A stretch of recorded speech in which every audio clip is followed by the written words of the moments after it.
Hi, I'm Poe Bronson. I'm the Managing Director of Indiebio, and this is our demo day here in San Francisco. I'm holding the New York Times up from this morning to show you indeed that we are live, and everything you're going to see today is live. Our founders will be pitching from, we are here in the Indiebio office places on Jesse Street in the South of Market neighborhood. And our founders will be pitching just off to the side here. About half of our founders will be pitching remotely from their workspaces and labs around the world. And let's just start with a little housekeeping. So we're going to be going for about 90 minutes. And then after that, we'll be convening in a community platform called Rally. We'll teach you more about that afterwards. And let's just start out with, down in the corner, you see the test tube? I want you to click on that test tube. Click on that test tube and make little test tube emojis float up. And then to the right, there should be a little petri dish. And to the left, an exploding head. We hope we explode your heads today with all of the solutions we are creating for the challenges the world is facing. Now, for all of the investors who are watching, you should be on a slightly separate page than the rest of the general public. If you scroll down, you should see all sorts of goodies, pitch decks, videos, articles, and the ability to book time right now with all of the founders who are pitching. If you don't see that, if you scroll down and you don't see that, you're on the wrong page. What we recommend you do is go back to the Eventbrite page and make sure you buy a ticket. We'll quickly vet that you're indeed an investor and email you in under a minute the correct link. Or just text your friends. I'm sure your friends are watching. Now, please keep the emojis going because these founders built their startups during this pandemic. And it was as hard as it's ever been, always a hard journey, was made worse by being locked out of their labs and their workshops in May and in June, and getting things going. And then once things were going, they were still struggling through vendor delays and IRB delays and shipping delays. So we have a little pre-roll video here for you from the workplaces of our startups around the world. And let's cue that video up now, and when it plays, please use those emojis to show them some love. Thank you.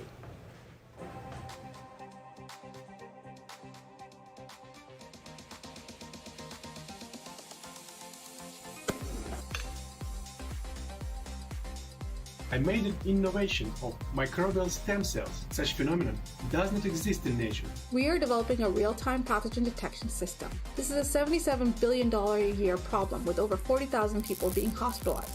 This is our product. We make organic plant growth stimulants and plant disease control products. I'm Agustina Spiros, founder and CTO of Microgenesis. Our fundamental insight is that infertility is due to an intestinal condition and dysbiosis of fertility biome. We are here to change the industry. I work as a software developer here. I am a hardware developer for EcoLicense. I'm the CSO of Asimica. During our time in the Indiebio program, we tested several products and observed higher and longer production when our microbial stem cells were introduced.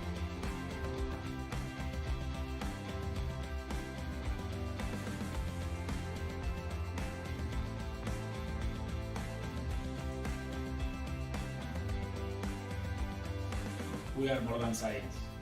We are a team. We are Microgenesis. And our time has just begun. We're very excited about turning all of this waste into fuel. Exactly. We're gonna slam our transducer in the top of that, so we'll have to wait for this to cool down so that we can see what we made. We're here to celebrate the christening of our first prototype.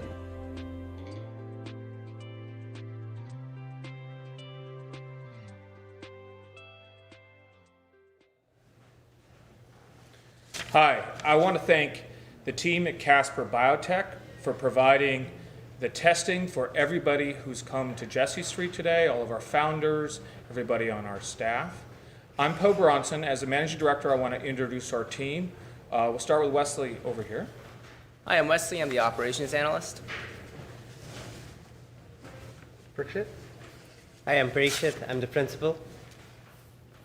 I'm Alex, senior director and one of the partners. Hi, I'm Arvind Gupta. I'm the founder of Indiebio and now venture advisor. Hi, I'm June Axip, Chief Science Officer and Partner at Indiebio.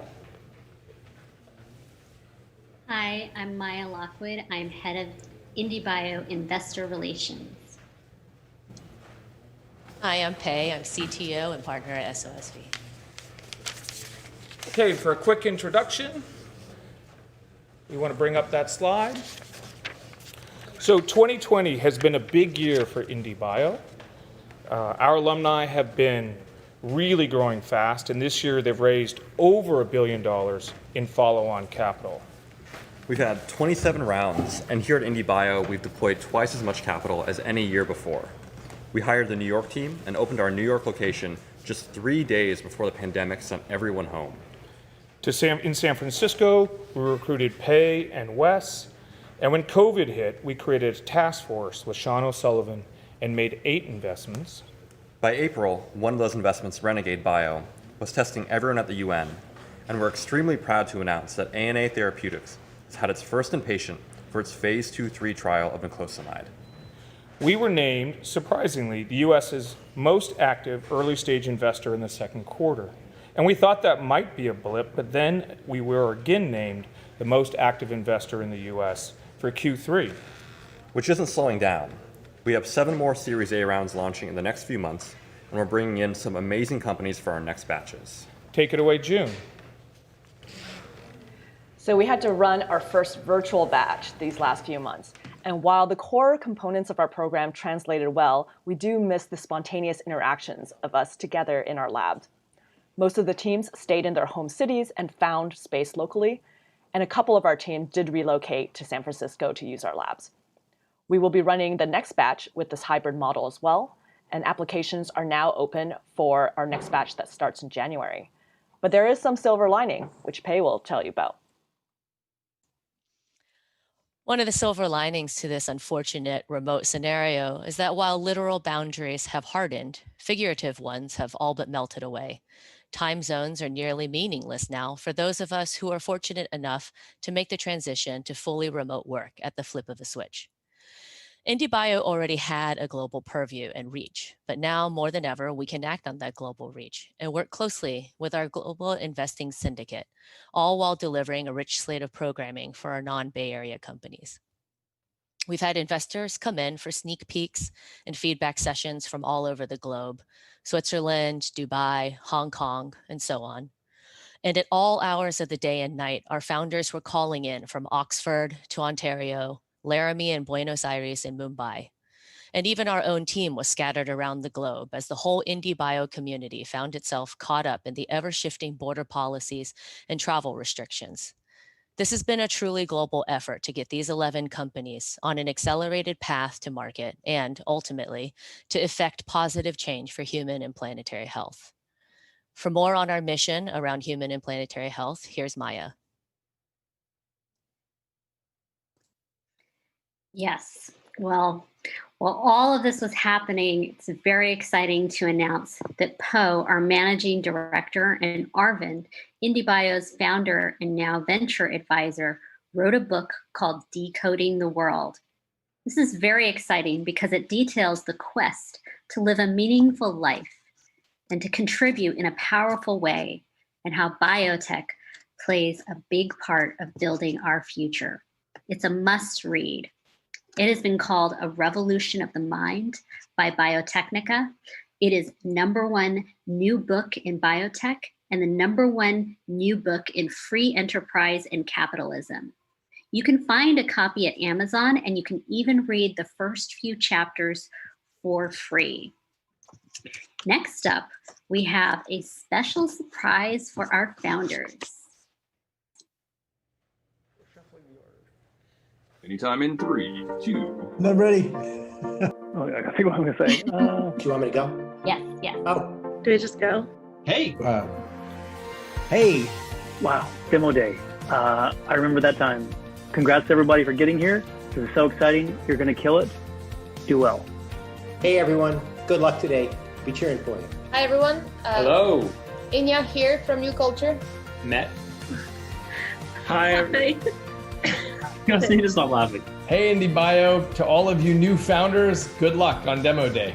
Hi everyone, this is Matthias from Bflow. I'm Maria Soloveichik, co-founder and CEO of Syntex Indiebio Batch 3. Hello, Indiebio SF Class 10 and New York Class 1, the first. Amazing for you guys. Just wanted to wish everybody pitching today best of luck. We wish you a lot of luck, and this is going to be a great experience, so have fun and just enjoy for all the hard work that you put in. Whoa! It's been hard months with a lot of hassle from your side, but demo day has arrived. We wish you all the best and enjoy the moment. Have fun. Through COVID and all this, you did it, you made it through. Hi everyone, Tammy and I and the whole team at Hue just want to wish you the best of luck in demo day. Hey everyone, good luck on demo day. I'm really excited to see what all of you are about to do. Hey everyone, best of luck on demo day. Best to all of you and good health. You know, a good Indiebio demo day is like part a miraculous discovery and part a science experiment run wild and part, just a new moment of hope for the human race. Congrats, everyone. And, you may think the roller coaster's coming to an end, but I guarantee it's just beginning. Good luck to all the teams in both New York and in San Francisco. Kim and Josh from Prime Roots wishing you a great demo day. Awesome. That was really good. I think you nailed it.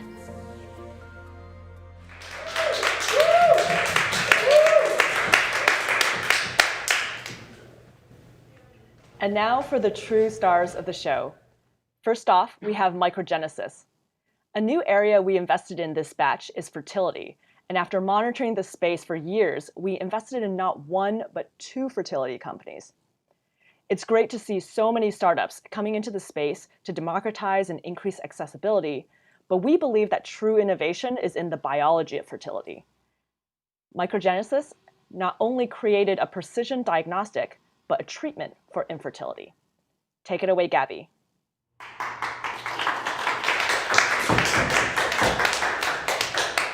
Thank you, June, for this lovely introduction. Hi, everyone. I'm Gabi, the CEO of Microgenesis.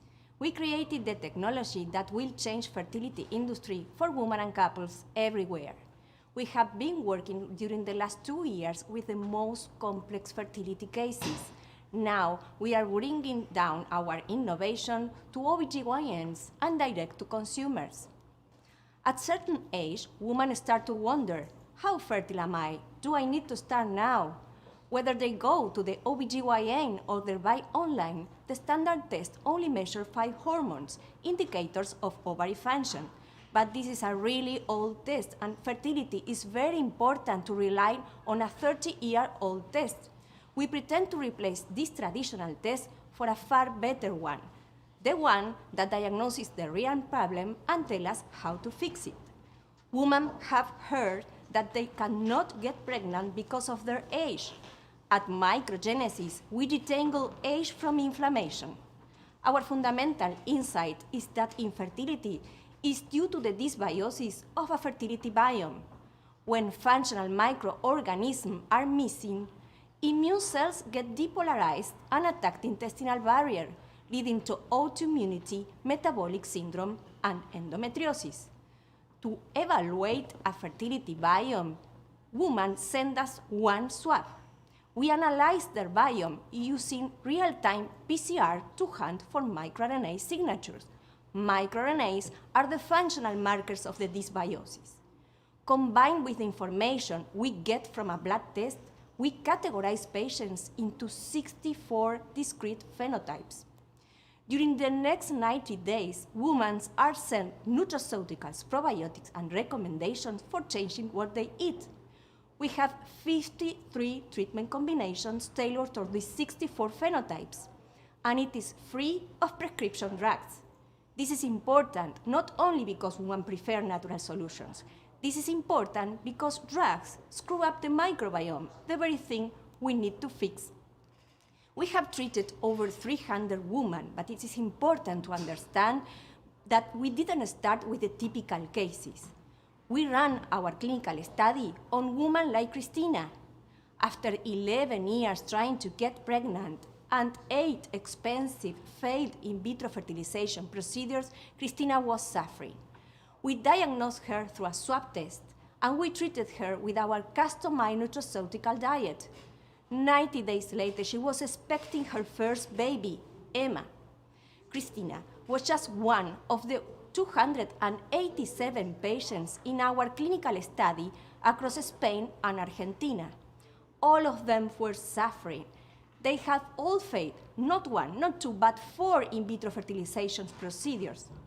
And within 6 months, 75% got pregnant. Amazingly, 32 out of these women got pregnant spontaneously without in vitro fertilization. During the last year, we extended our study to a fertility clinic in Zaragoza, Spain. Spain is the second biggest fertility market in the world. Now, 10 out of 11 women are pregnant. We extend our clinical study with an extra package of 106 couples at Wayne State University Medical Center in Detroit. This branch of the study is being run by Dr. Gilmore, the president of the American Society of Reproductive Immunology. I've known Gil for 15 years. At Yale, he was a pioneer studying the role of microbes in reproductive immunology. Fertility affects 15% of all couples, but there is no reason for women to wait until they have failed in vitro fertilization procedures to come to microgenesis. We are confident we can help far more women who are at the start of the journey. Women like Silvina, who was our very first alpha tester in our consumer-oriented D2C service. During Indiebio, we have treated 15 women, and 14 out of them are already pregnant, like Silvina. Now, we have moved to the United States. We will do alpha testing in a CLIA lab in Oakland next month. We already have our first 4 consumers lined up. During the next 6 months, we will do soft launch, both online and through OBGYNs. We will help them to treat their patients, and we will refer patients to them. We estimate charging $400 for the test and $200 per month for the nutraceuticals and probiotics. Our probiotic blend supplier is Sacosystem. Our nutraceutical supplier is Equinox. In our website, we are working with Woolmetrics, which is an international expert in consumer healthcare IT. Because we are in a CLIA operating lab, we don't need any regulatory approval to launch and sell our service. But regulatory approval will make our service reimbursable by insurers, so women don't have to pay it out of pocket. We expect the clinical study at Wayne State enable our approval in 18 months. Our algorithm diagnostic engine holds 15 years spent in investigating more than 3,000 complex fertility cases. Our intellectual property strategy is to patent microRNA tests and keep nutraceuticals and probiotic tailored formulation for fertility as a trade secret. Microgenesis team has more than 15 years spent in the research, innovation, and development in fertility. Our advisors include international experts in the field of business, science, and intellectual property protection. Ask yourself, would you use the same old test that doesn't predict and doesn't help? Or would you use the one that gets results? Results that even fertility clinics cannot. In our future roadmap, we have a male partner test. And our vision extends beyond the birth of a baby. We will hand on our customers to make sure their babies have healthy biomes. Now, we are opening our seed round of $3 million to get into the American market next year. We welcome you to join us in bringing healthy babies from healthy families. Thank you.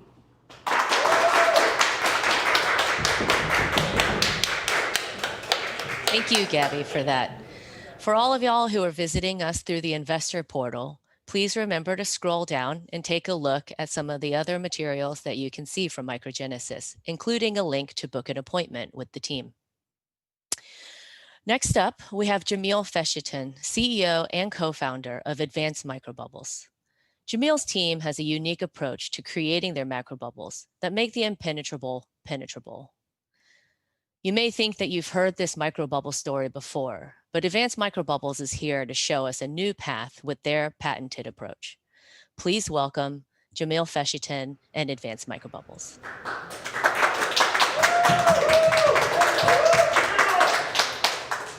Thank you very much for that introduction, P. Hello, I am Jamil, co-founder and CEO of Advanced Microbubbles and a biocolors expert.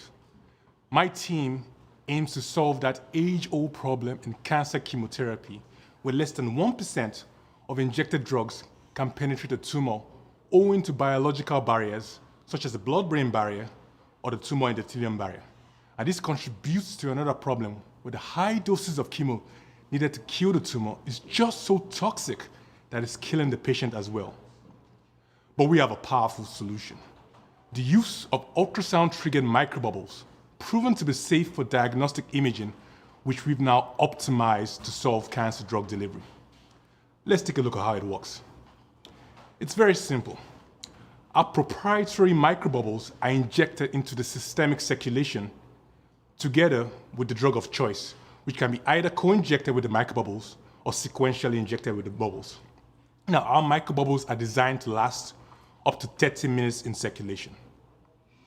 At the specific site of the disease, on the ultrasound, the microbubbles will vibrate rapidly at the frequency of the ultrasound, expanding and shrinking to create powerful mechanical and fluid forces that overcomes the biological barriers and pumps the circulating drugs deep into the disease site in a manner that is simultaneously safe, non-invasive, and targeted.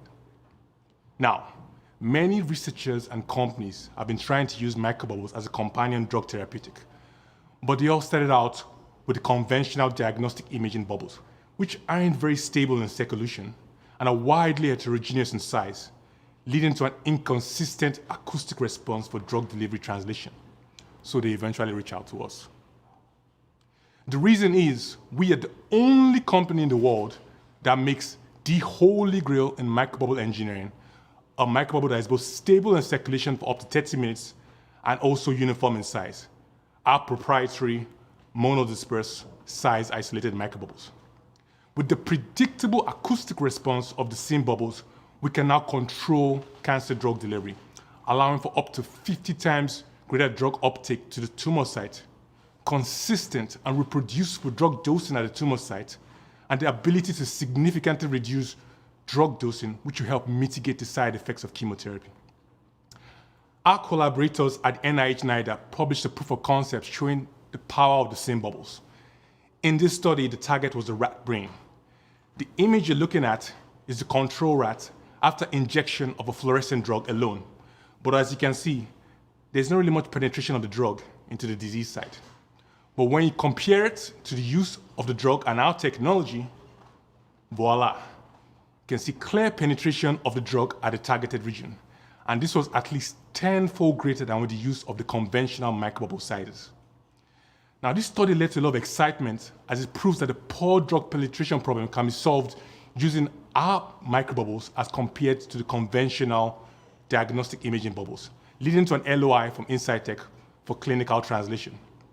But for us, the next step was to prove that we can treat cancer in a much safer manner, which is much easier to do in an abdominal cancer model.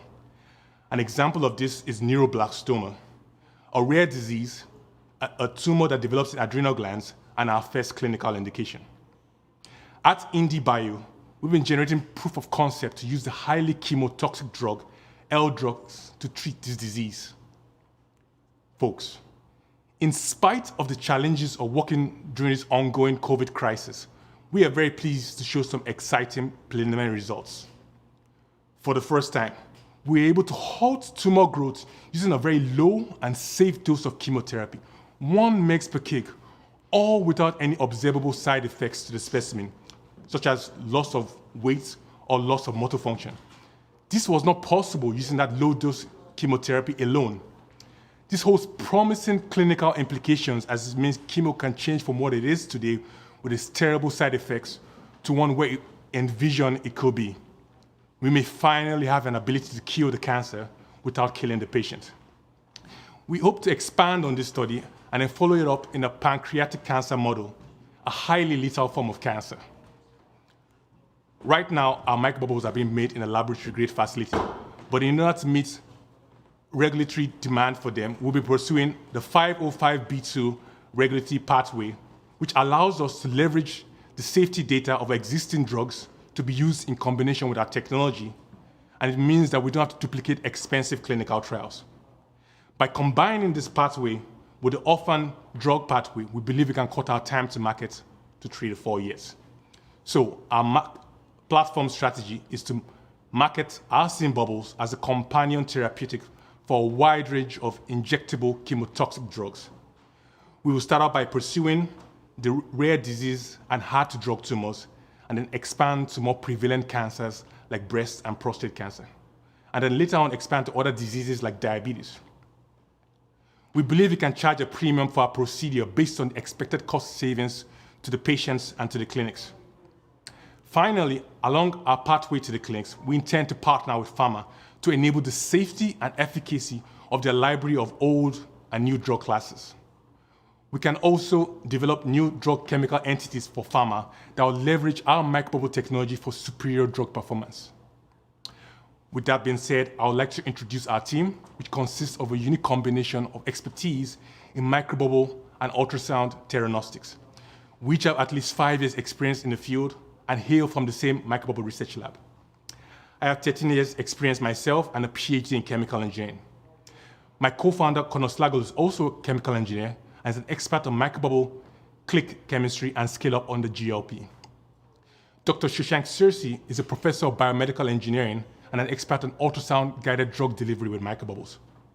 We are supported by an excellent advisory board consisting of Steve Tyrell, who is experienced getting drugs approved with the FDA, and Dr. Badri Ranjarajan, a pharma veteran and a rare disease expert. We invite you to join our ongoing seed round, now open and with 40% already committed. The funds will be used to perform the efficacy studies in the cancer models I mentioned. This will be followed by Series A IND-enabling studies with the goal to perform phase 1 clinical trials in neuroblastoma in 2022. Thank you for listening. I have been Jamil Feshiton with Advanced Microbubbles, and together we can make an impact in the lives of future cancer patients.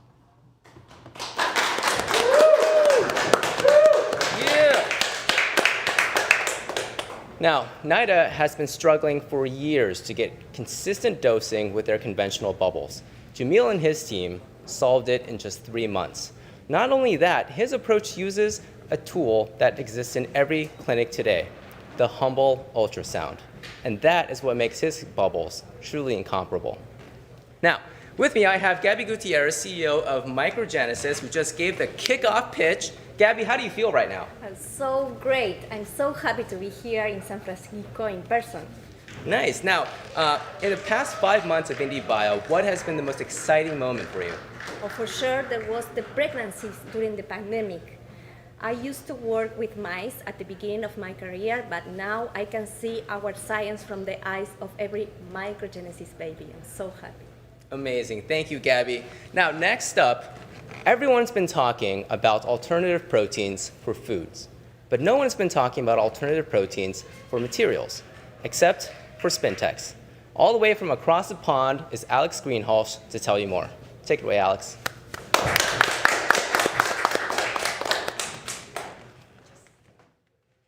Thank you very much, Wesley, and hello, everyone. A very warm welcome from a rather wet and cold England. I'm Alex Greenhalgh. I'm the CEO and co-founder of Spintex, a spin-out for the Silk Group at Oxford that uses nature's inspiration to spin the next generation of sustainable fibers. Our fibers are a fraction of the width of your hair, and although we're a young company, we can already produce thousands of meters of beautiful and high-quality silk fibers with great properties. Based on this, the fashion industry has rushed to partner with us. Silk is a major material in fashion and represents over $17 billion in market value in a rapidly expanding global marketscape, with a particular future growth expected in Asia. But for 100 years, innovation has stagnated within the industry. The machines that made kimonos 100 years ago are the same that make silk ties today. And silk manufacturers' need for hugely inefficient water baths, heating water to boiling in the order of thousands of liters, results in an environmental impact that is second only to leather. Without innovation, wastewater runoff, massive CO2 production, and chemical consumption will slow silk's future applications and its growth. But nature shows us an alternative way through the spinning of the Humble spider. Inside every spider, a liquid silk solution made of just water and protein waits to be pulled into a fiber, an incredibly low energy approach that produces the world's toughest fibers. Replicating this process would reduce energy consumption dramatically in textiles, whilst providing even greater material properties. Now, you may think you've heard this story before. In the last decade, at least 5 major startups have tried to unravel nature's secret by copying the amino acid sequence of the spider silk. Their numerous partnerships confirm there is massive unserved demand for the idea. But Spintex is different from them in a really fundamental way. Our competitors are all trying to synthesize their spider proteins using bioreactors. This is a long and complex process that can't effectively reproduce the spider's protein. The proteins produced in their bioreactors are just too small to be spun into quality silk, and the processing is far too harsh. Our unique approach starts by taking large and readily available alternative proteins and bringing them into solution through some gentle green chemistry to form our biomimetic liquid silk that acts just like the spiders and is cost-effective, plentiful, and most importantly, scalable. At Spintex, we use this biomimetic liquid silk to spin our fibers. All it takes is the tiniest pull to trigger an amazing self-assembly process. This non-toxic and water-based approach can produce unlimited lengths of beautiful filaments. And running at room temperature, this low-energy process converts the liquid into a strong and durable fiber, just like the spider, with water the only byproduct. And we found that our approach means that we can match and even surpass premium silks and begin to approach even spider silk performance, particularly in the property of toughness. And most excitingly, we can offer something truly unique in the field. Using our own in-house spinning machinery, we can, without any chemical modification or post-processing, produce a variety of fibers with drastically different properties on the fly just by pressing a button. These impressive possibilities have led to a project with one of the world's most famous fashion houses to run tests and make woven textiles using our materials. And we have further early conversations with other major brands from luxury to performance apparel. And just in the last few months, a major performance textile company, after having tested our fibers, has begun discussions for further collaboration and projects. These brands and organizations are so excited because they've been promised a new sustainable biotech approach to silk for years, which hasn't materialized due to costs and issues with production. The pressure to reduce impact is increasing on all sides, particularly from their customers, who are demanding lower impact clothing, but without compromising on quality or on price. And even now, we are far more cost effective than our peers, with consumables that see dramatic and rapid price reduction when bought at scale. Our spinning machinery, although bespoke, is extremely cost effective, removing the need for massive capex investments seen with bioreactors. We predict cost parity with commercial silks can be reached at the 1 to 10 ton point, an order of magnitude lower than any of our competitors. And our capacity to control fiber properties on the fly, unheard of in natural textiles, will take us into exciting and disruptive markets by increasing material performance through a spider-inspired development pathway. These unique processes are currently protected by trade secrets, with a strong and refined IP portfolio to follow through the formation of new and unique materials for advanced markets. Before founding Spintex, I worked in silk research for over 6 years at the University of Oxford, which is where I met my co-founder, Martin Friedrich, who's a material scientist and engineering expert, particularly in biopolymer fabrication, as we worked together as part of a European project based on finding out how spiders spin their silk. We're further supported by an advisory team of some of the top minds in business development, silk, and natural materials. Our IP advisor, Rob Harrison, who was formerly head of IP development at Gore, has worked with numerous startups on their business development and brings a wealth of knowledge in textiles.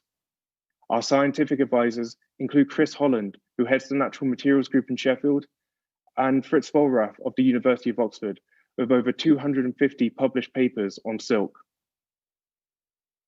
And to date, we've been supported to the tune of $655,000 in capital, as well as through several amazing grant and prize opportunities.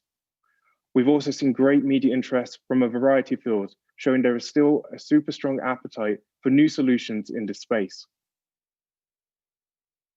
Our next 18 months includes working with our fashion partner, lining up projects with others, refining and improving our materials to generate new IP for the next step in our industrial scale-up that will allow for co-branding opportunities, and finally, a limited release of co-branded garments by 2022.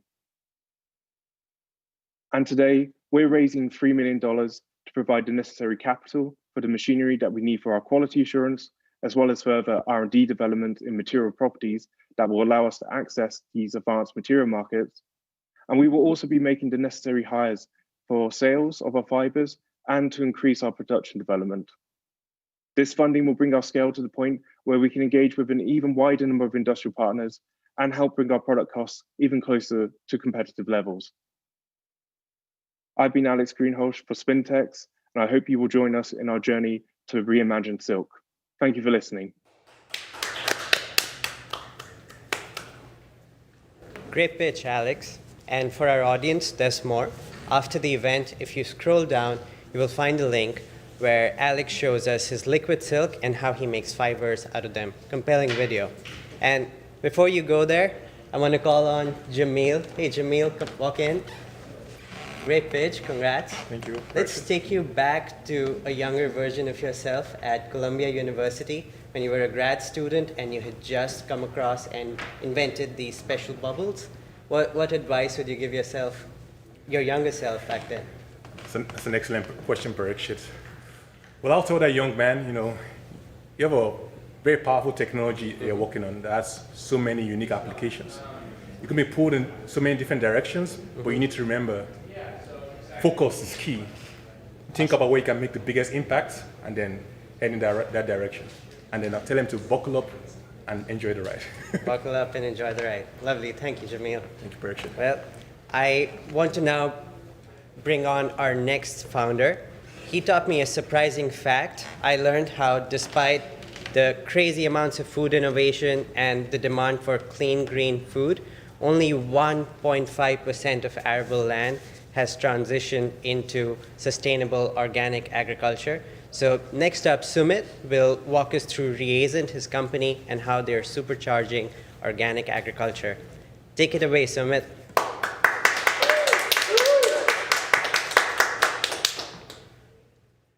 Thank you, Parikshit. Hi, I'm Sumit Verma, CEO and co-founder of Reagent. Reagent is an agriculture technology company. We make agriculture sustainable and efficient. In 1971, then US Secretary of Agriculture Earl Birch expressed these harsh words: before we go back to organic agriculture in this country, somebody must decide which 50 million Americans we are going to let starve or go hungry. The skepticism about organic agriculture still prevails. It's inefficient. Despite its environmental health and societal benefits, organic agriculture occupies only 1.5% of global agricultural land. I worked in the chemicals industry for over 10 years, and I knew how desperate farmers were for better organic solutions. Reagent is on a mission to satisfy that huge need. Our product is a soil additive that can be sold either crystallized or condensed in water. It's no more expensive than the existing treatments it will replace. We will sell directly to large growers and through distributors to small growers. We have 4 greenhouse trials underway, working with agriculture universities, and field trials to follow. These trials are with soybean, kale, wheat, and we have already completed our trial in peanuts. In these trials, we are going head-to-head with products from companies that investors know very well: Pivot, Indigo, Syngenta, Concentric Ag, and so on. And we are confident we have a superior product. We also have a scale-up partnership with the fermentation company Osprey Biotechnics. We have also initiated partnerships with many large agriculture companies. We have really been successful opening those doors. And we have LOIs with several ag networks and companies eager to test Reagent in field trials. So, what's our secret to this rapid success? Our fundamental insight hacks into the idea that every plant has evolved to move and find optimum soil. Their genetic mechanisms, their immune system, their upregulation of genes, all hunt for the signal, this is the place. This is the place to grow. Plants get this signal from metabolites that come off soil bacteria. Our competitors over the last couple of decades have tried to improve this natural process by concentrating soil bacteria. But that approach is missing something. What we discovered is that soil bacteria have what you might think of as two circuits for growth signaling metabolites. Conventional organic soil supplements were turning only one of these circuits on. The second circuit was off. We discovered that about 15 genes in soil bacteria are co-regulated, and they activate in the presence of a particular natural compound. By including that compound in our mix, our soil bacteria switch on their second circuit and crops grow far better. We have filed patents on this mechanism on 4 continents. Our European patent has been granted, and this bodes well for us because European patent review is much more stringent than in North America.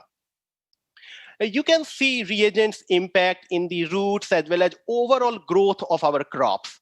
This peanut trial was performed in Alabama, and we were going head-to-head against a conventional farmer product. In this trial, plant dry weight, which is an indication of plant growth, increased by up to 30%. You can see how much deeper and thick our roots are. That peanut plant has really found its home in the Alabama soil. And here is our soybean root from a greenhouse trial at Auburn. As you can see, the soybean treated with reagent had a huge increase in the number of root nodules. When roots have sufficient nodules, plants get the required nutrition, optimizing plant growth and produce per acre. Now, I said we found these about 15 co-regulating genes in soil bacteria. But that soil bacteria isn't one strain.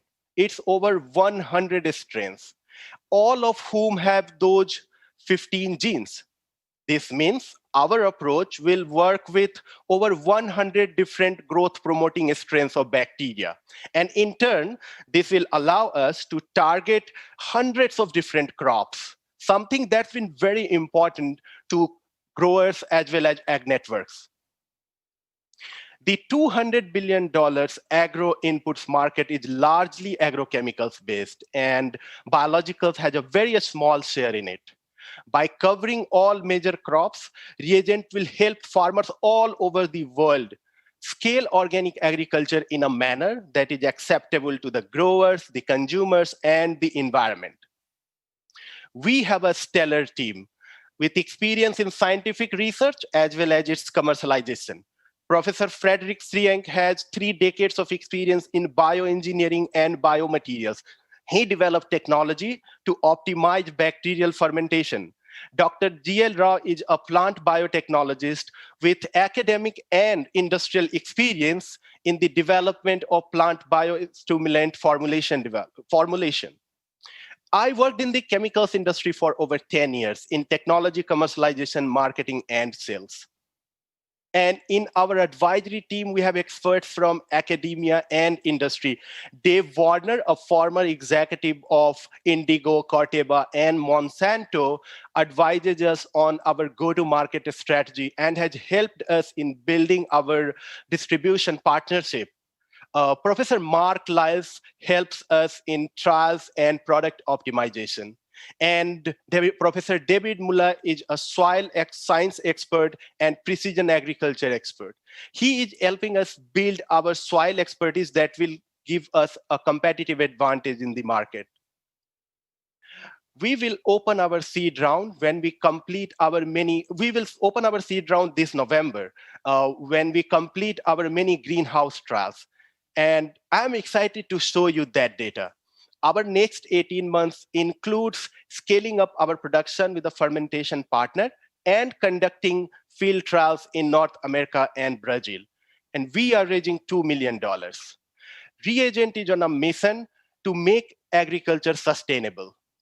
Please book an appointment with me if you want to learn more. Thank you.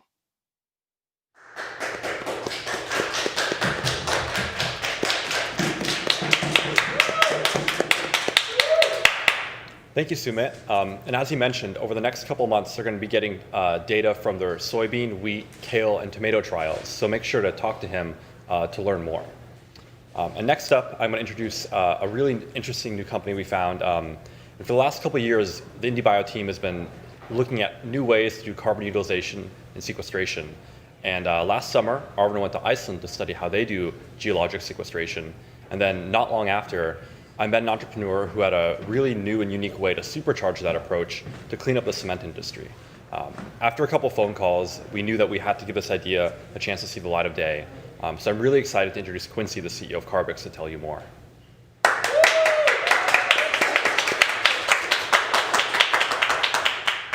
Thanks for that introduction, Alex. I'm Quincy Sammy, and our company Carbix is capturing CO2 and turning it into stone. Not just any stone, specifically carbonates, the mineral grit that becomes the bulk of raw material for cement and concrete products. And our entire process is carbon negative. Our first pilot project is with Everest Energy Partners in Dallas, Texas. They own and operate over 112 wells and platforms in the Fort Worth and Arkoma Basin. They have a greenhouse gas problem, so we're going to make them carbon negative cement so that they can cap old wells that are leaking methane. We visited the site recently, and we look forward to starting this pilot project as soon as next month. We're also looking forward to being listed on Puro.earth for pre-sales.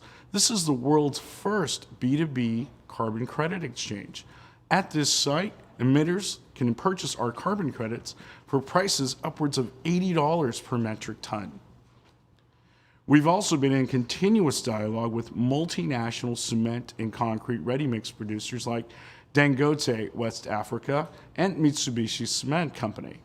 Interestingly enough, the Japanese government has strict mandates for cement and concrete ready-mix producers that they reduce their CO2 emissions by 30% by 2030. For direct air capture, our license partner is Mission Zero based in the United Kingdom. And we also look forward to working with smaller producers in the kitchen and countertop space to produce hybrid quartz carbonate countertops. Here's what has cement and concrete companies excited about what we're doing.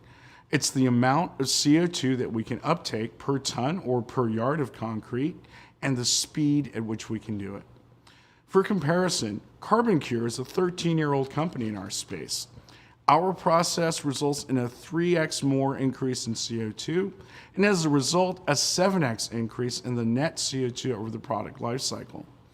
Also, a higher rate of carbonation results in more revenue streams from subscription exchanges and credits.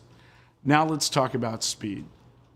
This is the Carbix X1 reactor coming out of final assembly and functional test.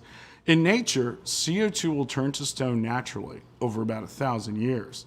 In certain projects where CO2 is piped underground in the presence of magnesium minerals like phosphorite, it will turn to stone in about 2 years.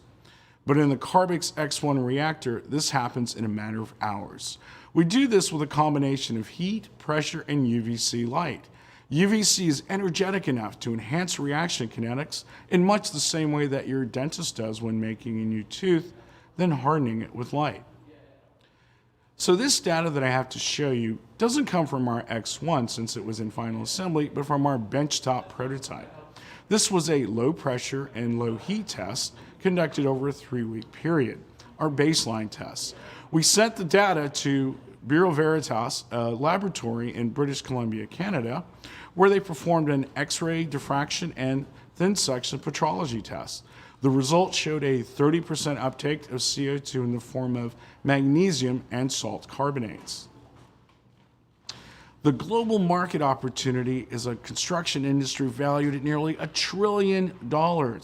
Cement and concrete is the second most used product in the world.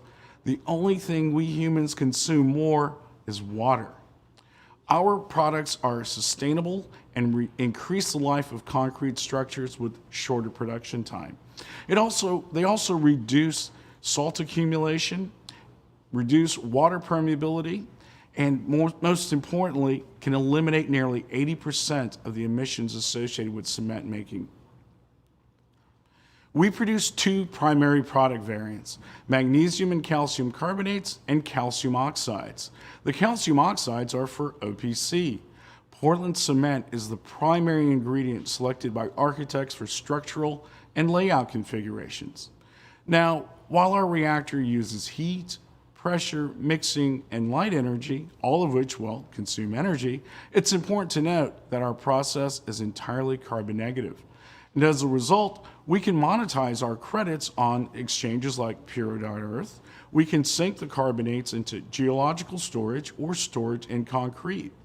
And we're also in discussion with several very prominent tech companies who want to purchase our credits, household names. And we have one more way that we'd like to monetize our carbonates. Right now, individual consumers have very few ways in which they can offset their own personal carbon footprint. But on our website, we will offer direct to consumers the opportunity to purchase individual carbon sequestration offsets. We believe that in year 5, with estimated revenue of $100 million, we can be profitable.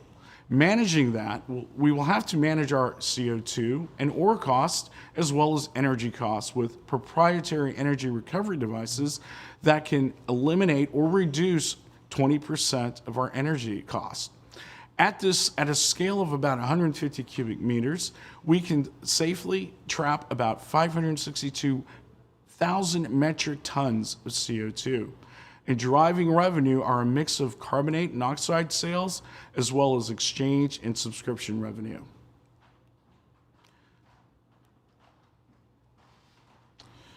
Financing of $2 million can help us scale quickly to our pilot project.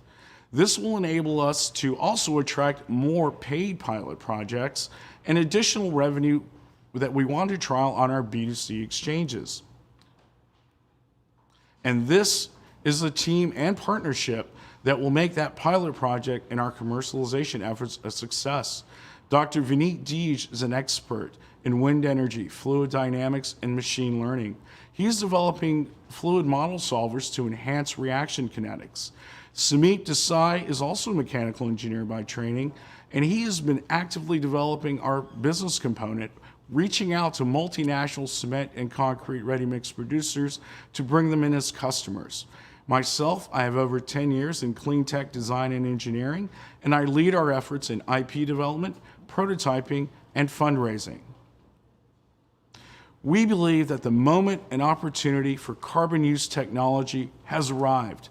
Join us as a partner so that we can all ambitiously begin capturing and using CO2 with our technologies and create carbon negative societies. Thank you for your time, and I can be reached at johansammy@carbicscore.com. Appreciate it.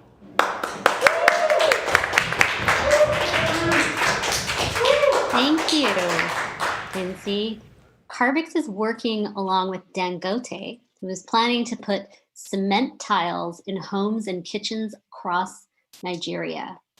Check out the video at the bottom of the page, and you can see the X1 reactor in operation. Be sure to book some time with Carbix if you get a chance. In recent years, cosmetics have introduced all kinds of molecules in attempts to boost skin health.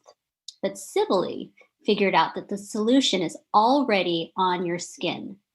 Next up, CEO Nicole is going to tell you about how powerful these natural compounds turned out to be.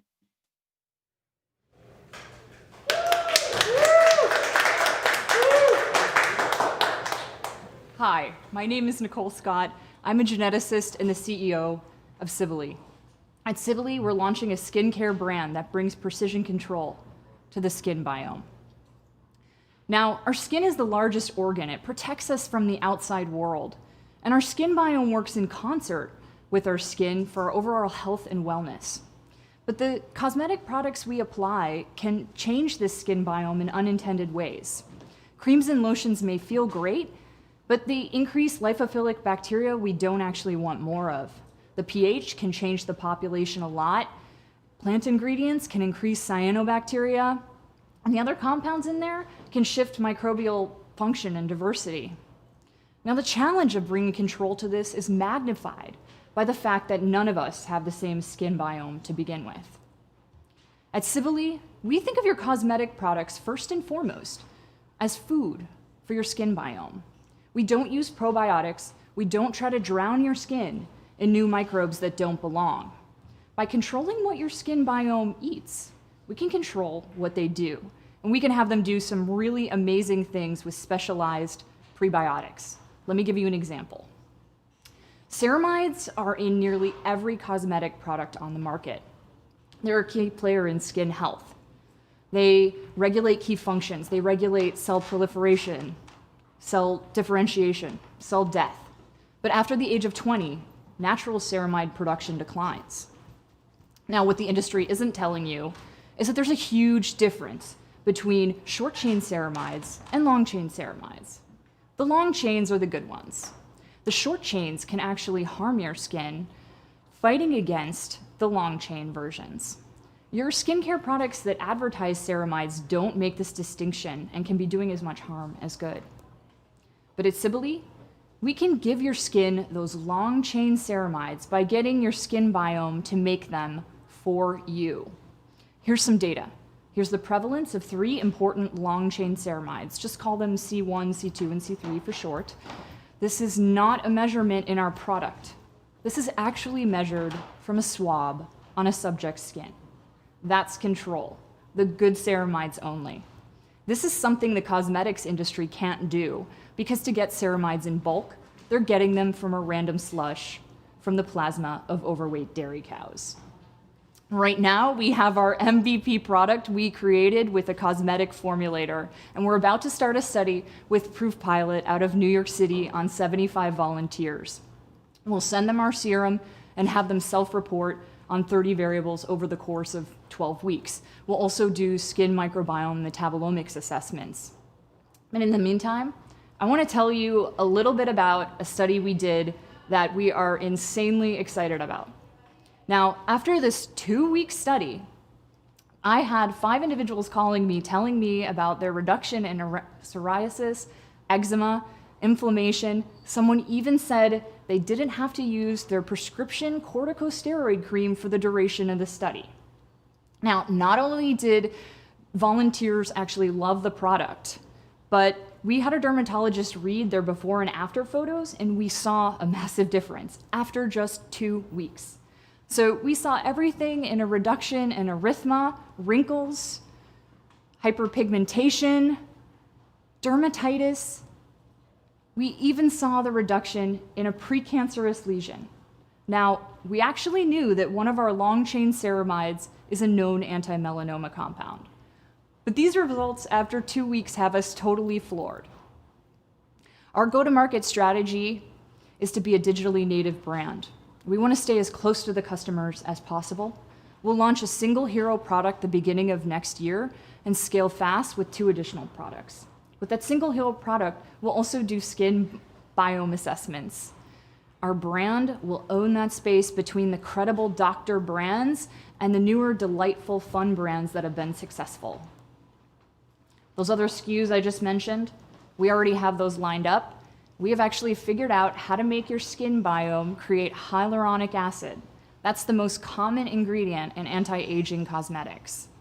Because we have a platform behind what we do, we can make a host of complementary products.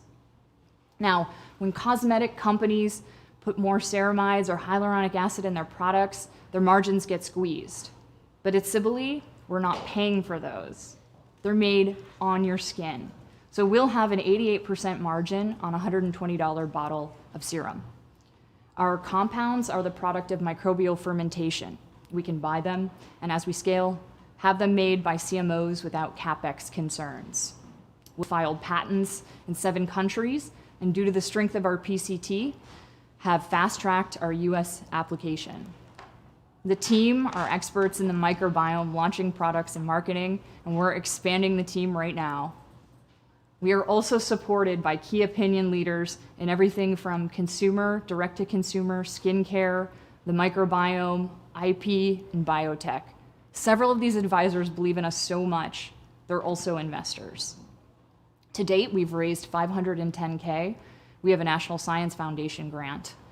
We've just opened our $3.5 million seed to brand, scale, and launch to $1 million EBITDA. Join us in ushering in the future of skin health care. Thank you.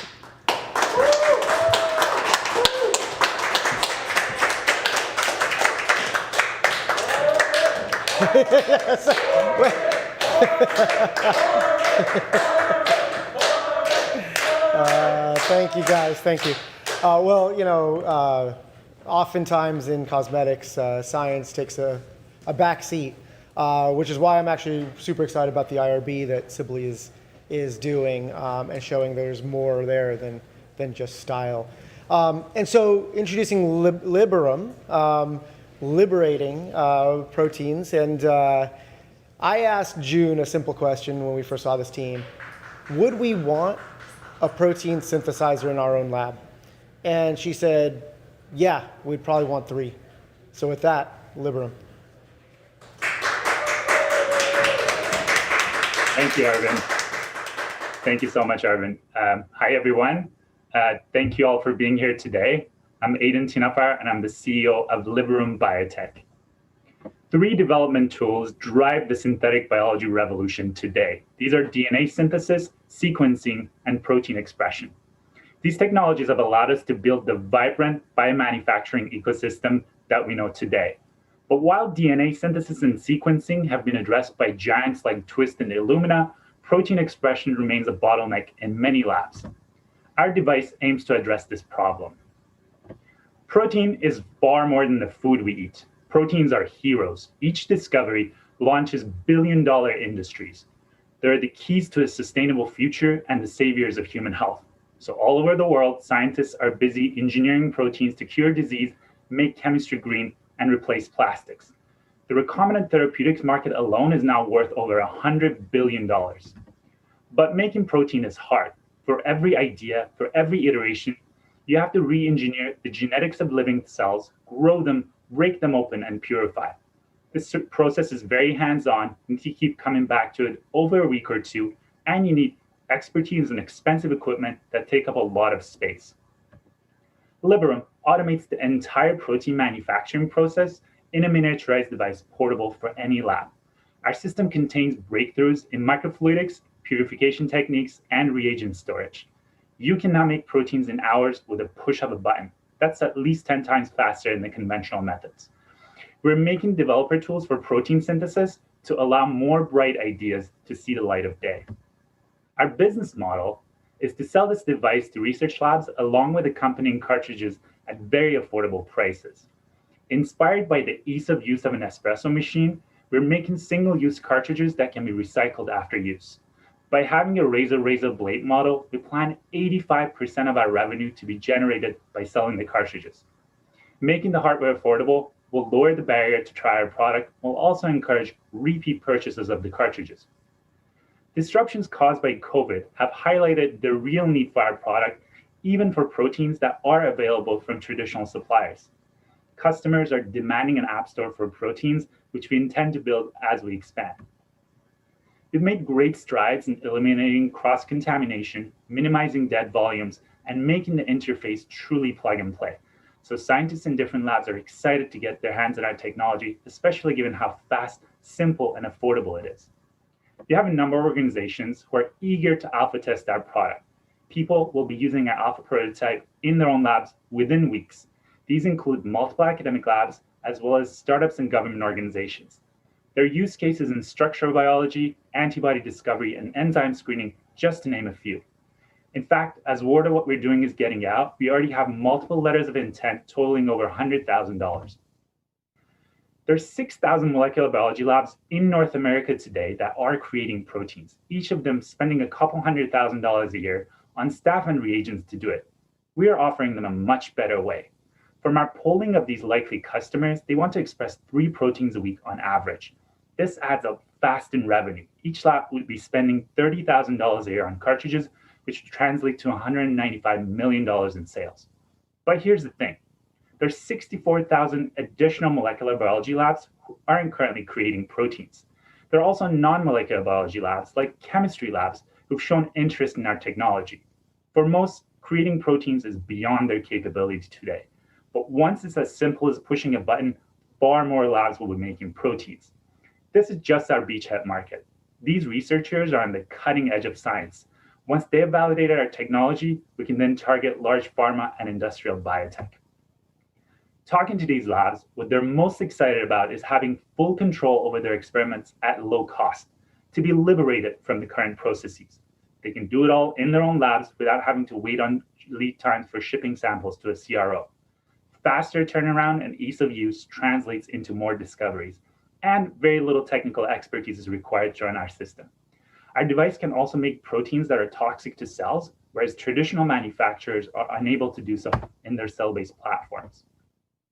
We're moving fast. To enable mass manufacturing, we're designing for injection molding, scaling up our fermentation, and optimizing our strains. Alpha testing in the next few weeks will lead to beta testing during our seed round and launching our product within a year before raising our Series A. We filed 2 US provisional patent applications to date. The technology portfolio covers biology, microfluidics, and hardware. We also plan on filing additional patents that would make it even more difficult to compete with us. Here's our team. Dr. Party is an assistant professor in the Faculty of Pharmacy at University of Toronto. He's the Canada Researcher in Synthetic Biology. Ryan is a biomedical engineer, hardware expert, and serial entrepreneur. He's been involved in field testing of microfluidics devices around the world. And my master's program at the Party Lab focused on cell-free protein expression and purification. I'm also a corporate lawyer, and having noticed the rapid fall in the cost of DNA synthesis, I knew synthetic biology is the next big wave, so I embarked on this journey. We also have an incredible advisory board. Dr. Jewett is a professor of chemical and biological engineering at Northwestern. He's a leading authority in cell-free biology. Anyone interested in cell-free is going to have confidence in what we're doing because of him being on board. Noah Joyce was previously the head of design at Hacks and has years of experience working with companies turning their ideas into manufacturable goods. He's one of the key figures in building Hacks a reputation for reliably making products. We're offering you the opportunity to partner with us in scaling up our enzyme production and hardware manufacturing with a raise of $2.4 million. In 30 years, when we look back at the synthetic biology revolution, we want to be one of the things that accelerated that process. Please help us make protein manufacturing a push-button process. Thank you.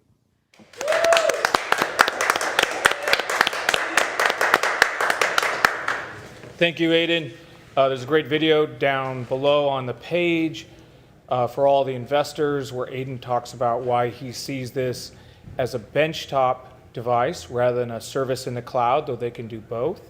And Aiden talks about more about the growth of this market. Now, I have Quincy with me here today. Quincy, how do you feel? Welcome to San Francisco. Thank you. Excited, pumped, anxious. So at the top of the show, we had a little intro video from all of the startups, workshops, and labs. I saw a little clip. I think it was you in that Darth Vader, or maybe it was Boba Fett outfit. What was going on there? So, yeah, that was me. That was safety gear. It may have been a little bit over the top, but out of abundance of caution, working with UBC, I had some strict guidelines on what to wear. Thanks, Quincy. Thank you. Now, next up, we have Nisha Sarvaswaran, the CEO and co-founder of Kraken Sense. During the pandemic, the industrial sector showed us its flaws. We couldn't make ventilators. We couldn't make masks. We couldn't make toilet paper.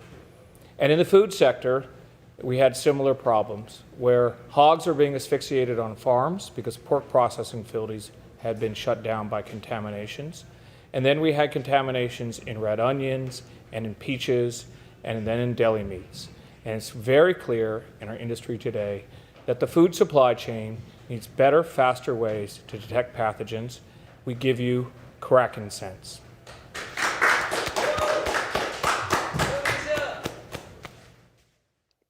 My name is Nisha Sarvaswaran. I'm the CEO and co-founder of Kraken Sense, and we are transforming the food supply chain.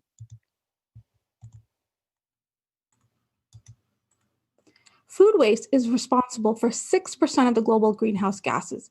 130 billion pounds of food is wasted each year. Yet 815 million people go to bed hungry. The biggest issue is food safety. We have to ensure that the food that's on your plate is safe to eat, but this causes millions of pounds of food to be wasted unnecessarily. In the US alone, pathogens in our food and water lead to over 300 recalls a year. These recalls are enormously complicated and can logistically take months. This is a $77 billion a year problem, with 40,000 people being hospitalized. Pathogen contaminations don't just affect the company that has the outbreak. Entire sectors are impacted. When a few spinach farmers had a problem in 2006, all growers suffered because produce price was cut in half. When it hit romaine lettuce last year, people were afraid to eat salads, and now we have a problem with red onions, with 1,300 people falling ill from salmonella-contaminated red onions. Why is this happening in a modern world? It's because culture-based testing takes 3 days. In 3 days, produce and meat can already be distributed all over the continent. For a modern, just-in-time food distribution system, testing needs to be at the source, in real time. It needs to be automated and strain-specific, since 90% of bacteria are harmless. Your farmer doesn't want to know that they have E. coli. They want to know what strain and what quantity they actually have. And that's where we come in. We built our Kraken, our lab-on-a-chip system, to be a fully automated platform. It's based on our biome technology that enables us to detect what's actually in the water without culturing the bacteria. That means we can have it in line with the food production system. Contaminations can happen anywhere, from fertilizers that are not properly processed, to irrigation canals that can have sewer leaks, and even in the processing plants, where in the nooks and crannies of the system, bacteria can grow. The Kraken helps identify the source of the problem so that it can be solved immediately. Pathogen testing is vital in fish processing, meat processing, and to ensure the safety of our fruits and vegetables. We are sampling from the drain waters and the runoffs of the conveyor belt, irrigation systems, and washing stations. As the lettuce is getting washed, the washing water is pumped into the Kraken, where it's filtered, then concentrated, and then a small droplet is placed on our sensor automatically. An electrical signal is generated, and our machine learning system maps the output and analyzes the data. Immediately, you get a report that shows the actual bacterial count. If there's a problem, an SMS alert is sent to the production facility, and you're able to shut down and address the problem in real time. That means no recalls and outbreaks down the line, no negative press and brand damage, no reduced revenues, and most importantly, ensuring food safety. Our revenue model is based on razor and razor blade plus service. We have a $10,000 hardware unit plus a one-time use sensor, which costs $3 per test, along with a monthly subscription fee, and we have over 70% margin on our platform. The system automatically loads a sensor based on your testing schedule, and about once a month, you get a new set of sensors. Some customers will test every hour, while others will test once a day, depending on their needs. In the next couple of weeks, we'll be doing a controlled greenhouse trial in the Visuren Center to finalize the automated unit. We will then move on to live customer trials at Noggins Corner in Nova Scotia. They're making cider and applesauce to add to their income stream, and will be showcasing our technology at the farm. We will learn from those trials and launch a full-scale Kraken platform, first in California's Central Valley with the demonstration of Fresno State University. This is the heartland of American food industry, and we're excited to show the results to the rest of the world. Then we will do a paid pilot with a water consortium in New Zealand to test for E. coli. Our go-to-market strategy initially isn't to replace existing 3-day culture-based testing. It's to supplement it with instant automated testing. Pathogen testing market is over $10 billion, with 738 million tests performed a year. But this is a fractured market where everybody does their own testing with basic lab equipment. By offering a real-time inline testing, we will consolidate this market with time. Walmart announced that it wants to use blockchain technology to stop the spread of E. coli in their lettuce. Our sensor suite consists of pathogen tracking and sensors to detect the freshness, including ethylene gas, ozone, and ammonia to ensure that produce arrives at your table at the perfect ripeness. We also have spectrometers that monitor the color of the produce paired with an AI database. We're using these sensor inputs to validate the food processed throughout the supply chain, and this is accessible instantly by the food retailers, reducing food traceability timelines and reducing food waste. We are building a distributed network of sensor suites that work with artificial intelligence to ensure the safety of produce across the supply chain. I'm an aerospace engineer with a background in nuclear safety. My co-founder, Jamal Zainalov, has a PhD in nanomaterials, and we built a team of hardware engineers and machine learning experts, along with 4 postdoctoral fellows that are helping us develop this technology. We've been supported by the National Research Council of Canada, along with Milwaukee's Water Council, SOSV, McMaster University, and our advisors include the Dean of Engineering at McMaster University, who has a strong background in biotech, along with Sarge Green, who was the director of California's Water Institute. Lastly, we have a partnership with the manufacturing facility, the Microfactory, to help us manufacture the Krakens. We're raising a $2 million seed round to bring multi-pathogen sensors to the market and to build the future of food safety. With our seed round, we'll be focused on BSL-2 lab-based system testing of multiple pathogens, including Salmonella and Listeria, controlled water quality trials at higher concentrations, moving on to meat processor customers early next year, and then expanding into fast food restaurants by 2022. And we hope that you join us in this journey to a safer food and water environment. Thank you.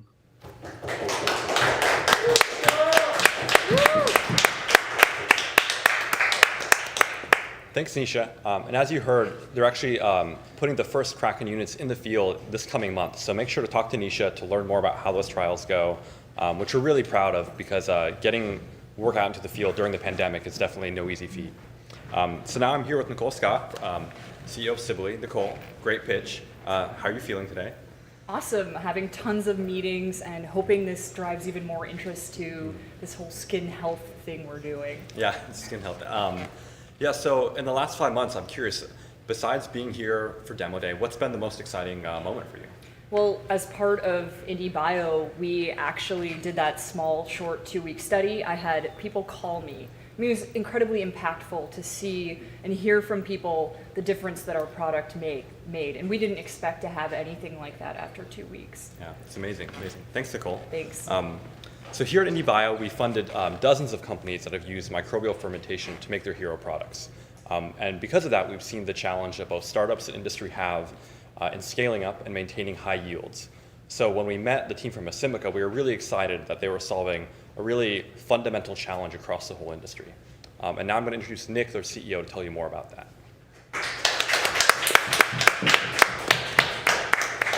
Thank you, Alex. Hello, everyone. It's great to be here. My name is Nick. I'm a CEO and co-founder of Asimica. We all know microbes, and we know stem cells, but you may not realize that microbes do not form stem cells. During my PhD, I made an innovation of microbial stem cells. This invention opens new avenues in the market of microbial fermentation technologies.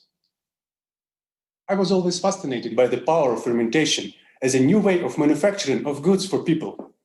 It uses cells as factories grown in bioreactors.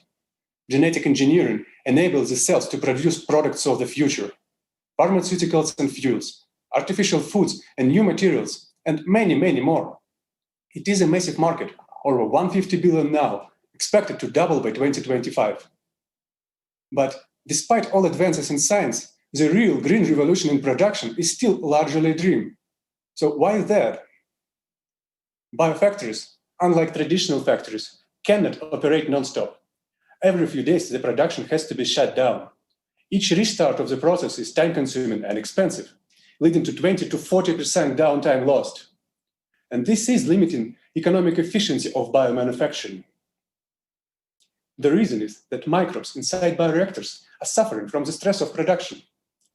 They've been genetically engineered to make protein products, but like any worker, they break down and get old, and they accumulate mutations. It gets to a point where they cannot produce anymore. So many biotech companies are aiming to extend production lifetime in their bioreactors. A lot of genomic tricks were designed into microbes to make them stronger, more productive, more resistant to toxicity and mutations.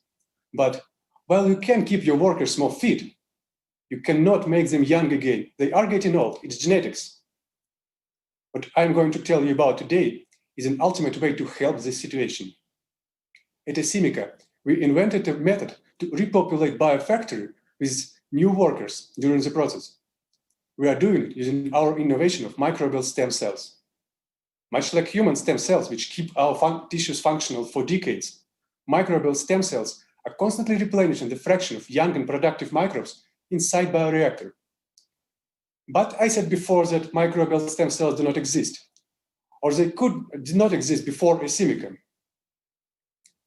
We know from school that microbes divide into two identical twins. During my PhD, I found a way to make this cell division asymmetric. That explains the name of our company. In this image, you can see asymmetrically divided cells, marked with red, generating new green young factory cells. Red cells have stem cell properties. Microbial stem cell technology is a new idea, and Asimica is the first company that designed its principles. And we are protecting our innovation. Our non-provisional patent was published a year ago. I published scientific principles of this work in the Nature Chemical Biology journal. The follow-up publication on mathematical modeling of our systems is in press. Our models suggest the highest impact of our technology for production of molecules which are highly toxic for the host cells and are most challenging for the industry. During our time in Indiebio, we have experimentally simulated this situation. We are making a protein called GP61. It's used in poultry and nutrition fields, and it's toxic for very bacteria which are making it. In our trials, we observed that in conventional cultures, after 20 hours of production course, majority of cells were broken down like exploded. At the same time, in presence of microbial stem cells, the culture was still healthy and producing. In subsequent 20 hours of production, conventional cultures almost stopped making any product, so the cells lost their potential for production. In presence of stem cells, the culture was still actively making a product. It is an early indication of the potential impact of our technology. And we are testing it on production of other industrial products. That includes the jojoba oil, a valuable product in the cosmetics market. You can see yellow cells in the left photo which are making it. We are also making insulin because it's such a huge market in the pharma industry. Other trials we have are with enzymes used in the food industry. Chymosin is necessary for making cheese from milk. Xylosazomerase is used for making high fructose corn syrup. And here we also observe significantly higher protein yields using our method. We are approaching our future customers. We are already in the early stage partnership with a large German company which is using E. coli for production of drugs and food ingredients. A dozen of other companies are waiting for our scientific updates, mainly on scaling up our experiments and transferring our technology to other fermentation platforms. In these partnerships, we are a B2B strain engineering company. We can enable strains of our partners with stem cell properties, increasing their productivity. We are asking partners for a flexible % royalty of top line of their production, in return boosting their profits. Imagine a company making 100 million revenue from one product. A half of it can be a cost of production. Our service can decrease the cost of production and increase their margins, and the royalties for Asimica would be calculated out of that delta we provide. We expect to become revenue positive in 2 years from now. In the next 9 months, we'll continue optimizing our system, scale up our experiments, and execute trial contracts. Once we de-risk our science, we'll be raising a seed round to hire more strain engineers and fermentation scientists to speed up transferring of our technology to other fermentation platforms, bacteria, yeast, and filamentous fungi. I got my education and early career experience back in St. Petersburg, Russia. Then I moved to Wyoming to do PhD in Dr. Grant Bowman's lab. That ended up launching a company. Dr. Grant Bowman is a well-recognized scientist in the field of microbiology. Jacob Guidry was in our lab for over 6 years, starting as an undergraduate fellow, continuing as a PhD student, and then joining Asimica. We also have support from a board of advisors, including Dr. Nathan Hilson from Joint Bioenergy Institute, Dr. Andrila Mukhopadhyay from Berkeley National Lab, Dr. Mark Gamelsky, who is actually co-inventor of microbial stem cells, and Todd Slaby, a consultant who helped us to connect with industrial partners. We are raising 2.6 million, and we are welcoming everyone interested to join us in this exciting journey of creating a new age of microbial fermentation. Thank you for listening.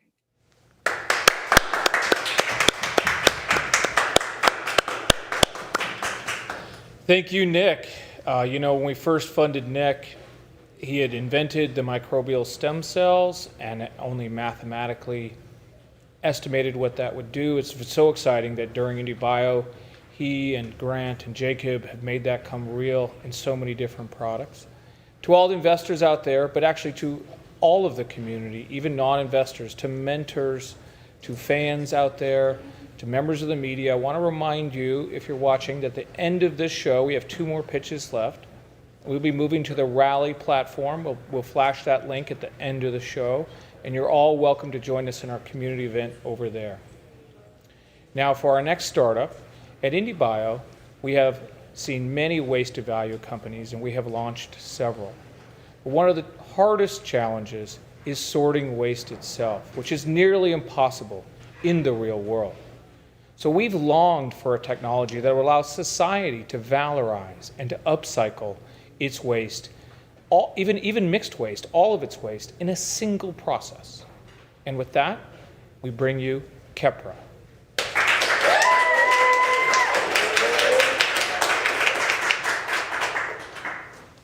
Hi, my name is Julie Kring, and I'm the CEO and co-founder of Kepra. We crack carbon-carbon bonds in plastic and organic waste in order to release hydrocarbons to replace fossil fuel. By 2035, the largest corporate producers of waste have promised to be net zero. However, our recycling technology is not sufficient in order to achieve these goals. So, at Indiebio, we built a chemical reactor. In our continuous flow ultrasonic reactor, waste goes in and fuels come out. Our fuel can be sold anywhere, today, at an existing refinery, even in small amounts. We do not have to achieve economies of scale in order to commercialize this technology. Today, there's a $2 billion market for equivalent advanced fuels in comparison to the multi-trillion-dollar global market for petrochemicals. And with inline catalytic refinement, we can produce a more stable, higher quality, and diversified product, opening doors to new markets. A ton of oil is worth $273. But with sonocatalysis, we can create a product which is worth $1,000 to $1,500 per ton. This is a 4x valorization of the original product. We started with a batch reactor that used a high power, low frequency sound. And we processed multiple materials in this system. Then we moved on to a continuous flow reactor that used high intensity, focused ultrasound. Moving forward, we will build a multi-frequency system that is also continuous flow and is optimized at the benchtop scale. This information will provide us with the basis for building a minimum commercializable volume of about 500 liters. This is 1,000x the scale of our prototypes. This minimum commercializable volume will be multi-frequency. Again, will be fully optimized, and we'll have a high feed rate in order to demonstrate the commercializability of this technology. We're using HIFU, which means that we're efficient. We have a high energy return on energy invested. For every 1 unit of energy we put in, we get 3.6 to 18 units of energy out. This is because we have a high energy transfer to the system. Our electrical to acoustic power conversion is 80 to 90%, which gives us a huge leg up on existing renewable fuels. And recirculation of the residual oil reduces the cost of solvent and creates a zero waste system.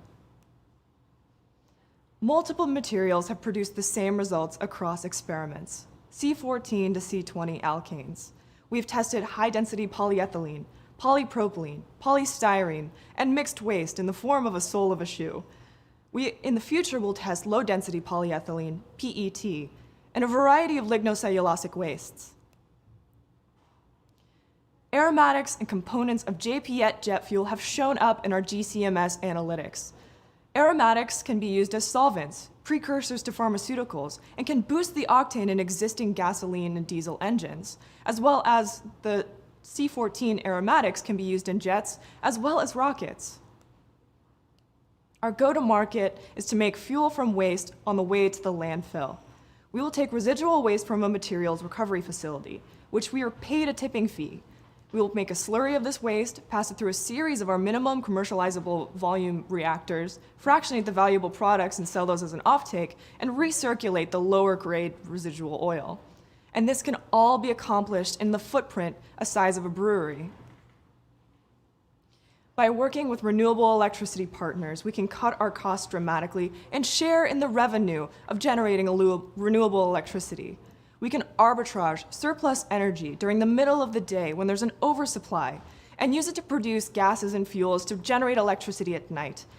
Between 4 and 8 p.m., California frequently experiences rolling blackouts, and this is because of something called the duck curve.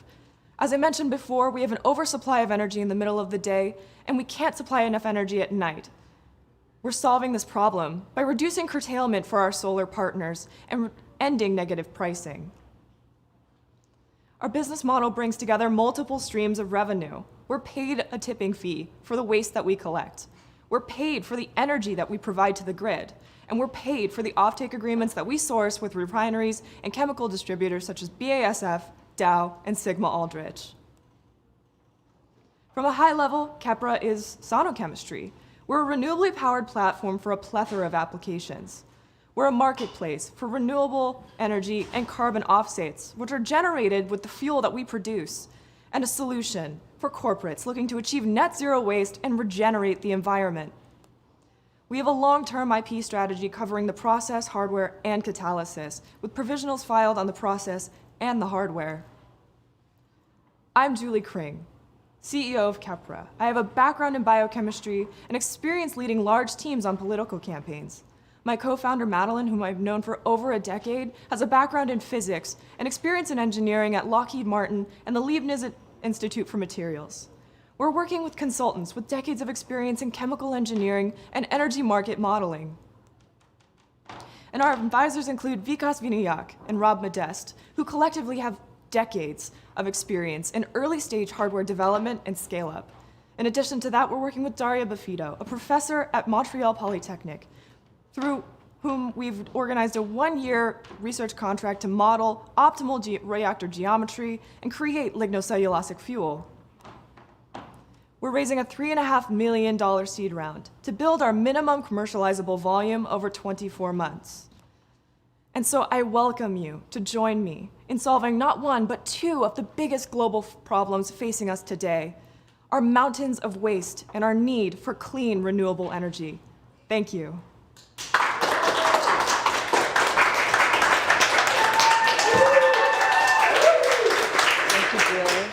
Kepra is truly a Silicon Valley startup story, having tinkered in their garage before coming to Indiebio with a plan and a dream.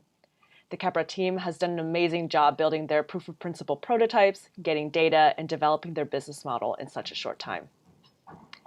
Finally, we come to the last pitch of the day. I had mentioned at the beginning that we invested in 2 fertility companies. The idea of turning skin cells into eggs, or in vitro gametogenesis, is something that I, many women, and those who cannot have biological children have been hoping for. But even experts would tell you that this is impossible today. Then we met Jeff and Colin from IV Natal, who had a novel approach and a technical plan. It's a very Indiebio thing to take a shot on something seemingly impossible and make it inevitable. Take it away, Colin.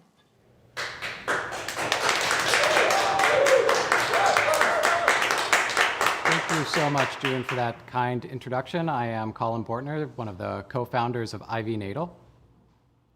Right now, many women cannot have children except through the use of donor eggs. This can be due to previous cancer treatment, age, or other factors. And each donor IVF cycle is the result of a complicated donor-patient matching process, which ultimately can cost patients tens of thousands of dollars or more. And at the same time, donor eggs are an incomplete solution. They're used in circumstances where there is no alternative that would help women and families have genetic children. Our aim is to replace the entire egg donation process with a simple skin biopsy, and at the same time, help many women and families fulfill their desire to have genetic children. In short, we aim to transform a patient's own skin cells into new healthy egg cells for use in IVF procedures. This is an example of in vitro gametogenesis, or IVG, which just means creating eggs or sperm outside of the body. IVG was first demonstrated in mice 4 years ago by researchers at the University of Kyoto, but there remain enormous challenges to translating their approach to humans and further to commercializing and scaling it. For that reason, we are developing an alternative approach to IVG called direct reprogramming. The key insight behind direct reprogramming is that all of the cells in our body share the same genes, and all that distinguishes one cell type from another is which of those genes are being read and turned into proteins. Direct reprogramming technologies have been used with a wide variety of cell types, including neurons, Leydig cells, and liver cells, which has allowed researchers to produce these cell types with greater efficiency and on shorter timescales than alternative approaches. The application of direct reprogramming to in vitro gametogenesis is so new and so exciting that it's attracted leading researchers to our work. We are advised by George Church at the Harvard Medical School, and we are collaborating on our reprogramming system with Dr. Stanley Chi's lab at the Stanford School of Medicine. There are 2 engineering challenges that we are solving to apply direct reprogramming to IVG. The first is avoiding DNA changes while reprogramming our cells, and the second is discovering the gene targets to produce new human egg cells. I'll briefly describe our solutions to those 2 challenges. First, all practical reprogramming systems today can cause changes to a cell's DNA, which would be absolutely unacceptable to patients and to regulators. That's why we are developing modified CRISPR proteins into a safe reprogramming system, which is incapable of introducing genome changes. Our starting point is CRISPR activation and interference proteins, which we are producing in our lab and are already modified to not cut DNA. Then we are going one step further by developing an alternative delivery system for our proteins into the cells, which avoids all of the risks of genome modification inherent in established delivery systems. Second, we are using large sequencing data sets and machine learning methods to find our targets. We're using data and machine learning to predict our gene targets, testing those targets with our CRISPR system, and then measuring the results with sequencing. Those results then feed back into our predictions and our target selection. In other words, we are moving through the search space of cell types with a map and a compass. We always know where we are and where we are going. What may not be obvious is how a startup could tackle this problem. These 3 charts show the exponential declines in the costs of computing power, gene synthesis, and DNA sequencing. These are the 3 core inputs to our business and proxies for other core inputs to our business. These exponential technology improvements are why our approach is not just possible, but it's practical. I want to talk now about our progress. We are working on 4 major milestones which progressively de-risk our business. They are first, building a safe reprogramming system. Second, validating that system. Third, building a prototype, specifically applying our approach to producing primordial germ cells, which are a progenitor of egg cells. And finally, building our product, new healthy human egg cells. We are a brand new company. We started work 3 months into lockdown, but already we have achieved 2 of our milestones, and we are making swift progress on our 3rd. The fertility services market is forecasted to reach $36 billion this decade. Donor eggs alone are a multi-billion-dollar market globally, and our product would be a categorical improvement over the status quo, allowing us to capture that existing demand while retaining 90% margins or more. At the same time, the number of egg banking cycles has grown exponentially. That represents the enormous unmet demand for new and better solutions to preserve and restore fertility, which is demand that our product could additionally capture. I want to talk a little bit about our team. My co-founder, Jeff Xu, is our CSO. He has a PhD in molecular medicine from Case Western, did his postdoc in genetics and genomics at the Cleveland Clinic, and most recently led bioinformatics for a pre-implantation genetic testing startup. I'm coming from almost 10 years with Netflix, where I most recently led public affairs for the company's international expansions. My experience building teams, solving new hard regulatory problems, all in a fast-growing business, are all transferable to this company's mission. Finally, my colleague Shivani Pandey most recently joined us from the biomedical engineering program at Johns Hopkins. She is so passionate about what we are building together that she relocated cross-country during a global pandemic. As I mentioned, we are primarily advised by George Church at the Harvard Medical School. George is a pioneer in the field of synthetic biology, and he and his lab are leaders, in particular, on cellular reprogramming and CRISPR systems. We have also benefited enormously from the support of our partners, investors, and collaborators who have all put our business on a firm foundation and helped us progress and scale incredibly fast. Right now, we are building a prototype. After we finish that, we intend to raise a seed round to support building our product. We are looking for partners who want to help us revolutionize human fertility and make the world a better, more just, and more equitable place. If you'd like to learn more, please don't hesitate to contact us. And thank you so much for your time today.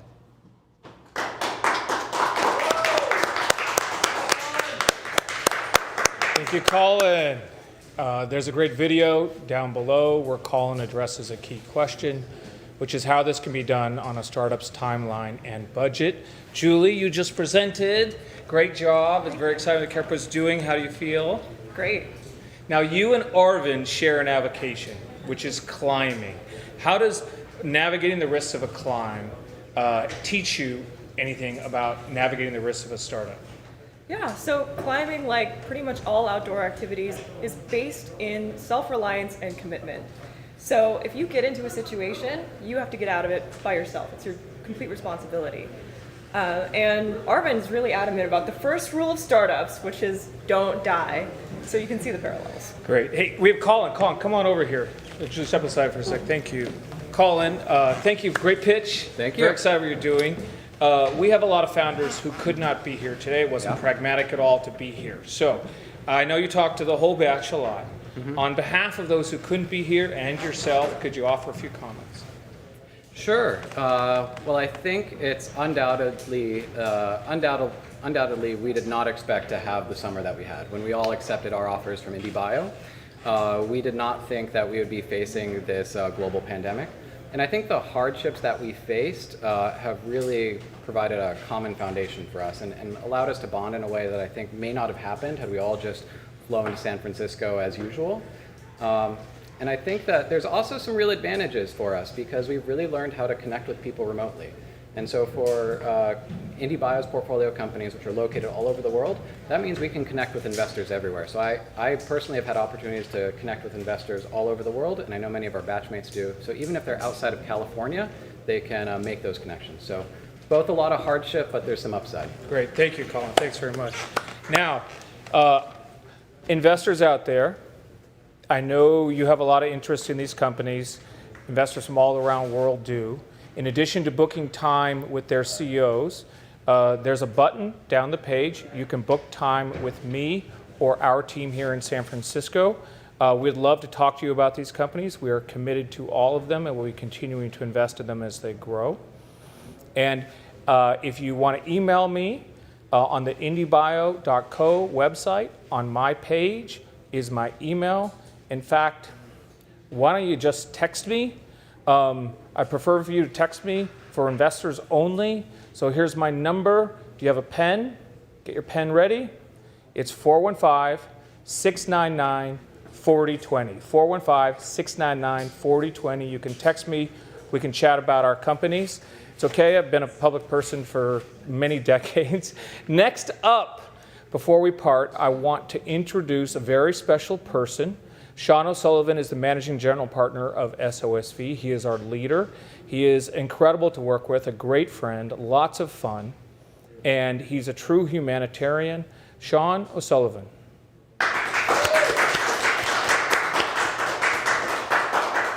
Thanks everyone, Poe and everyone there. And I still think it's insane that you're giving everyone your cell phone number, no matter what. But hey, so 2020, what a year. 2020 has shown us how significant and important biology and science are for our survival. and for our society's ability to function. It's never been clearer that biology is both an opportunity and a threat for humanity and our planet. I was born in the 60s, and in my lifetime, there's never been a more catastrophic year than 2020. And many of our challenges have come from our leadership's inability to either recognize or to take seriously the unstoppable force of science, or to deploy science and engineering to prevent these threats from harming our society. You know, as an enemy, science is an undefeatable opponent. We've seen this with COVID, we've seen this with the forest fires in California, with global warming. However, if we harness it, science becomes an unforgettable friend. And today you saw companies with a remarkable set of solutions for severe challenges in human and planetary health. These are solutions that will bring life to the childless, improve treatments for cancer and for our biomes, that will tackle sustainability through improvements to our water and food systems, our fabrics, and improve efficiencies in recycling and in protein farming. When you think about these problems, they're all fundamental to our daily lives and our daily health. We all eat food. We all have to fight off dysbiosis and cancers. We are all dependent every day on a sustainable, healthy environment. So thank you to all of these founders, all of our founders, for showing us paths towards what tomorrow can look like. I'd love to give them a round of applause. I think the mics are off, but I'm sure that around the world, you are all cheering. So, but if you want to make a difference in creating more order in the chaos, or providing light in a path towards a brighter future, you've come to the right place. Science is king here at Indiebio. You know, companies that Indiebio has backed in past years and in this year have already risen to the challenge. SOSV's portfolio has 40 companies that are actively fighting COVID, ranging from small molecule therapeutics to antibody therapeutics, laboratory automation, robotics, disinfecting technologies, medical devices, all across the board.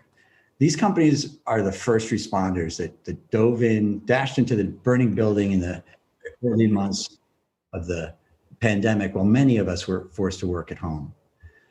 Together, these SOSV startups that pivoted to COVID are shipping hundreds of millions of dollars of testing solutions and medical equipment already.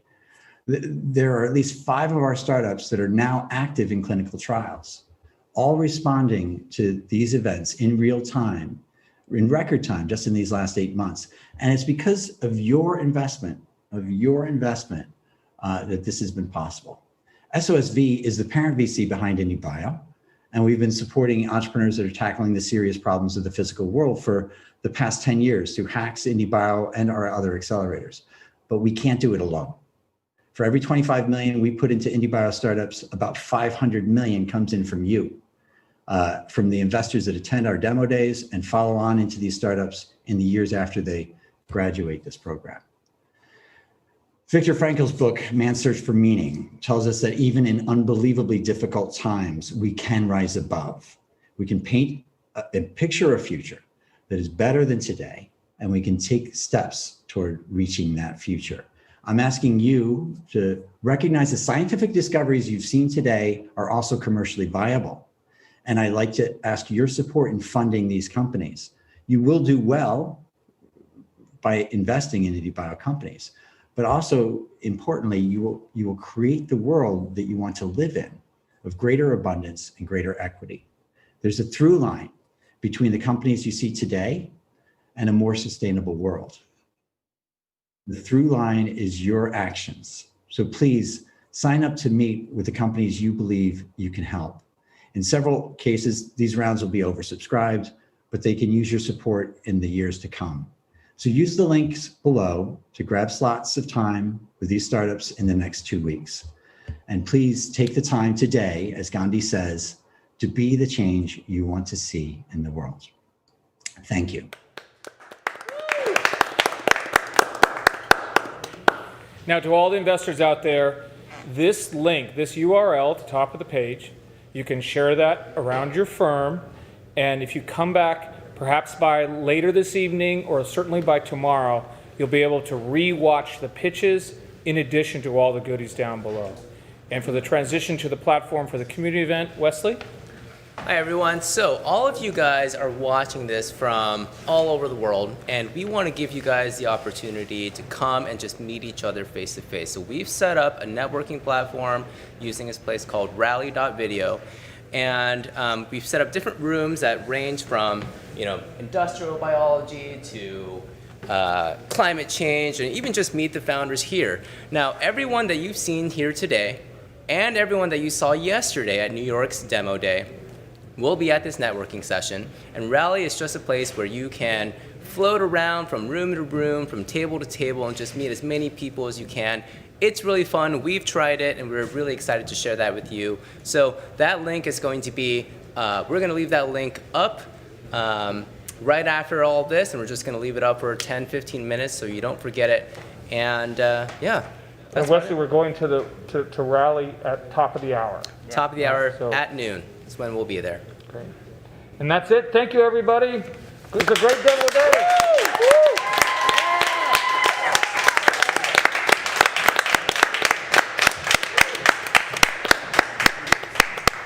Awesome. All right. Good job, everyone.